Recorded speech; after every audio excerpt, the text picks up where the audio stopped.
今回はですね、ヤフオクのジャンクの山から発掘したネクタイ、青い宝石の光、金色のネクタイ、裏を見てみると375刻印を発見。これは本物の金ですかね、それともメッキですかね。そしてこの宝石はもしかしてサファイアなんですかね。この動画でわかる3つのポイントは、375刻印の意味とは、素材は本当に金なのか、いくらで売れるのか、高価な機材はないんです。シンプルな検証でいきます。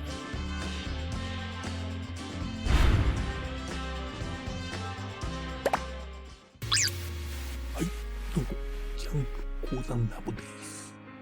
今日はヤフオクのジャンク品の中から発見したこの綺麗な青い宝石のついたネクタイピンの素材を検証します。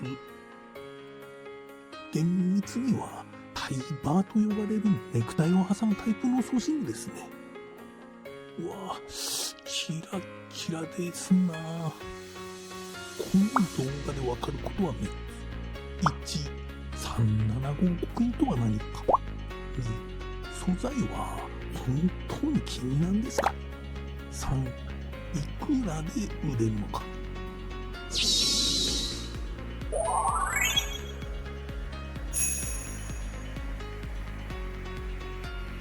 以上の3点です。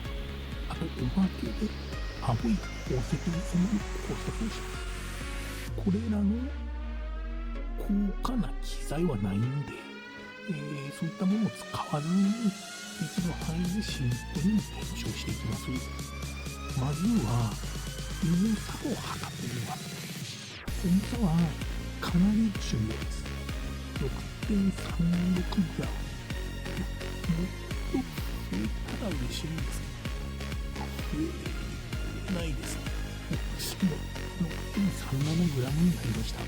0.01g 増えましたが、マジ18キロでしたら 6g もあったら間違いなくキャバクラに行けますね。でもスマホ用のマクロレンズで拡大してみましょ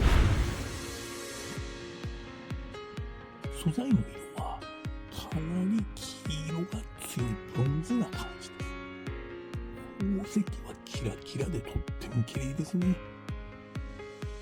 あれ、なんか表面に変なのが見えますわ。これって過去にメッキ製品に出てたやつですね。副賞みたいな黒っぽくなっているところもありますね。いきなり雲行きが怪しくなってきました。ハサミ構造なので可動部分にはバネが使われているんですけど、これが他の素材と全然違いますね。タイバーはこの裏側に刻印があることが多いんですけど、全然見えないですね。割り箸を間に挟んでですね、裏側が完全に見えるようにしてからもう一度やってみましょう。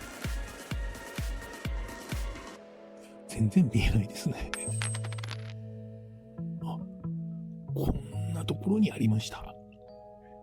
とっても見つけづらいところにありますね。これかなり意地悪な刻印です。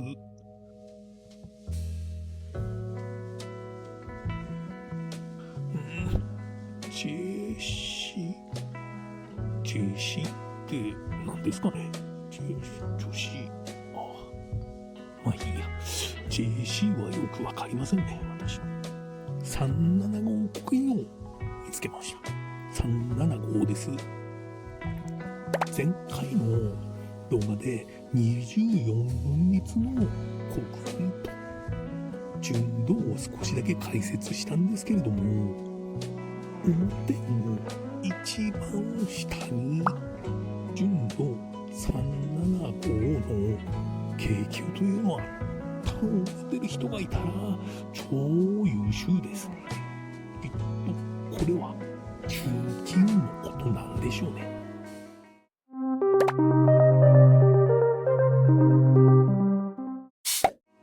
ちなみにですね、本当はですね、吸金の下着、黒金っていうのもあるんですけどね、あんまり日本ではメジャーではないですね。K9の意味は 37.5% の金なので、この純度を表記した刻印ということになるんですけれども、多分ですね、これは日本であんまりいないので、海外製品の可能性が高いと思うんですけども、かなりの低品位です。6割以上別の素材が使われているわけですから、なんとなくこれで、キャバクラが遠のいたみたいですね。ただ、金はですね、今高騰していて、とっても高いので、低品位だからといって侮れません。これが本当に吸金なら、それなりの価値があるはずなんです。では、素材の検証を試金石を使って破壊検査の方式でやってみましょう。まずは試金石に素材をですね、本体をこすって削り跡を見ます。削った感じはほんまにいい感じですね。削り跡はほんと綺麗に乗ってます。本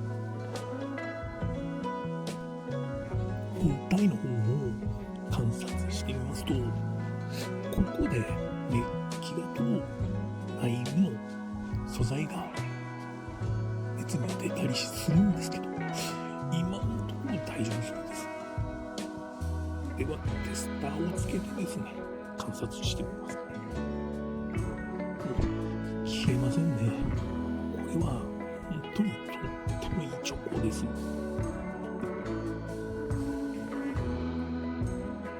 で、本体にも直接つけてみます。本体にも何の跡もないですね。これでこの素材が金である可能性が高まりました。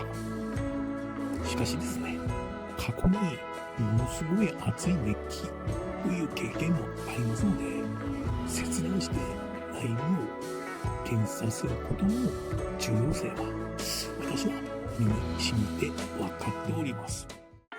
その前にですね、この綺麗な青い宝石を回収しなければいけません。この宝石は4本の爪で止まっています。この爪のうち2本をですね、外側に広げるだけで簡単に外すことができるんです。ニッパで爪を広げます。よいしょ。取れました。宝石のドロップアイテムゲットですね。あとは可動部分のバネを外して分解します。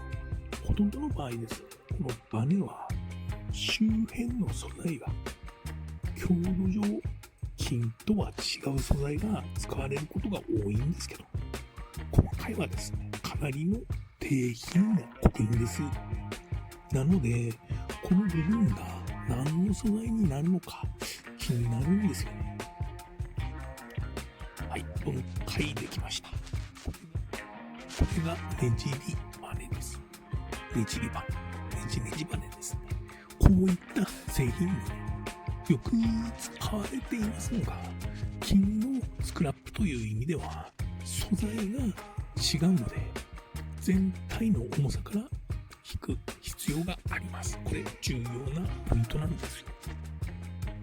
ちなみにこのねじりバネは 0.11g ありました。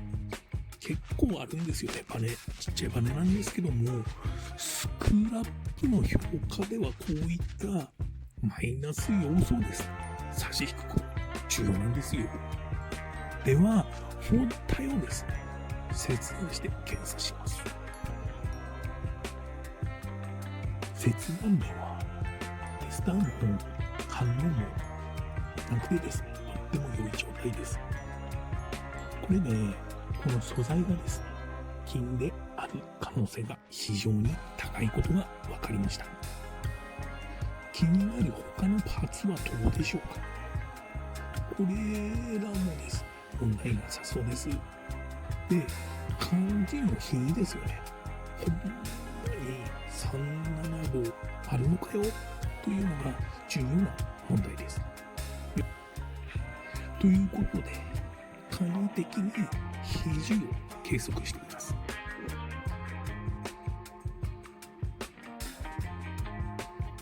13.4 から15.6、ちょっと幅があり、さらにですね、ちょっと高すぎる気もしますね。もう少し大きい素材で比重を計測し直した方がいいかもしれないです。今度は 12.07 から13、こんなもんなんですかね。10金でだいたい11とかを考えるとかなり高めなんですけども、もしかしたらですね、バーの部分とそれからこの軸のパーツの部分で品位が違うのかもしれません。ということはですね、9金から10金、14金までの昇格もあるかもしれません。期待が膨らみますね。この辺はかなりアバウトな測定なのでざっくりなんですけども、最低限9金はいけそうな感じですね。ここまででこの動画の分かることの2つ目まで結果が出ました。1、375コピーとは何？ 37.5% の金、すなわち9金のことです。2、素材はですね、本当に金なのか。金である可能性が非常に高いです。3は最後に発表します。その前にですね、表の青い綺麗な宝石を考察してみます。問題はですね、こういったものは鑑別に出してですね、結論を仰ぐべきなんですけど、このチャンネルのですね、コンセプトではできるだけ自分でできる範囲で考えるということなので、やってみます。屈折計なども高価な機材がないので、屈折率は測定できません。なので、今できるのは比重と、それから拡大検査と、あとは私自身の経験則を踏まえて考えるぐらいなんですけども、比重はだいたい4から4.6、これに近くてですね、現実的なのはサーファイアとジルコン、あとスピネルとかですかね。ちなみに科学的な特性はですね、飛行性も天然石も同じなので、拡大検査でですね、内包物の特徴からある程度判断しようという試みです。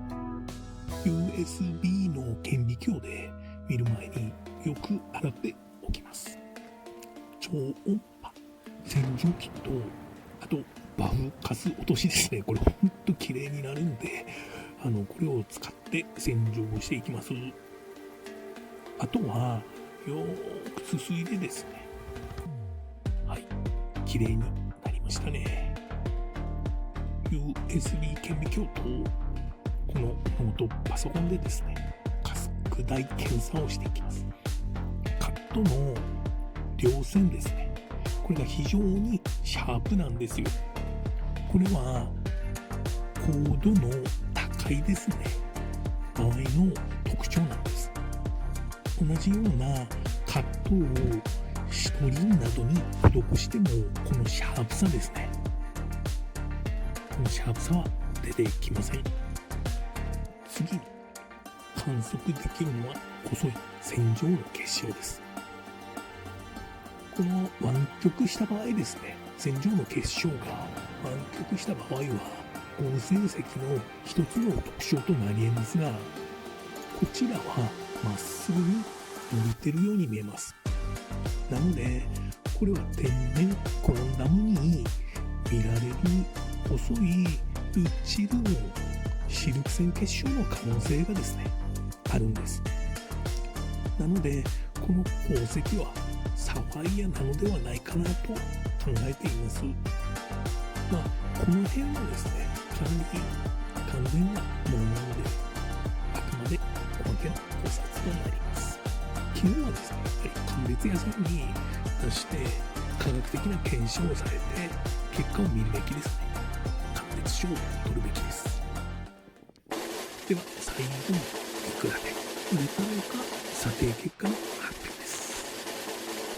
果たしてですね、このスクラップの、金額はいくらになるんでしょうか。切ってしまいましたからね。